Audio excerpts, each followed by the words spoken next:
বিশ্বকাপের সেমিফাইনালের আগে বাংলাদেশের সমর্থকদের জন্য বিশেষ বার্তা দিয়েছেন আর্জেন্টিনা কোচ লিওনেল স্কালোনি। দূর দেশ থেকেও আর্জেন্টিনার প্রতি বাংলাদেশের মানুষের ভালোবাসার প্রশংসা করে তিনি বলেছেন, বাংলাদেশের সমর্থকেরা সবসময় তাদের চমকে দেন।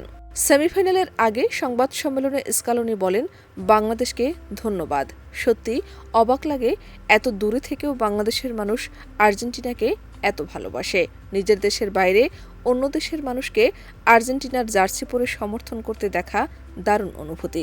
আশা করি আজ আমরা বাংলাদেশের সমর্থকদের মুখে হাসি ফোটাতে পারব। নিজেদের পারফরমেন্স নিয়েও কথা বলেন আর্জেন্টাইন কোচ। তিনি জানান, সমালোচনা থাকলেও টানা আরেকবার বিশ্বকাপের শেষ চারে ওঠা সহজ বিষয় নয়। এজন্য তিনি খেলোয়াড়দের কৃতিত্ব দেন। স্কালোনি বলেন, এই পর্যায়ে আসতে হলে নিশ্চয়ই আমরা ভালো কিছু করেছি। আমি খেলোয়াড়দের কাছে কৃতজ্ঞ। তারা আবারও আমাদের বিশ্বের সেরা 4 দলের মধ্যে জায়গা করে দিয়েছে। এখন পর্যন্ত যা করেছি তা নিয়ে আমাদের গর্বিত হওয়া উচিত।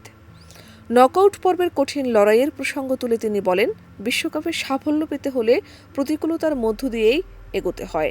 আগের বিশ্বকাপেও আর্জেন্টিনাকে কঠিন পরিস্থিতির মুখোমুখি হতে হয়েছিল।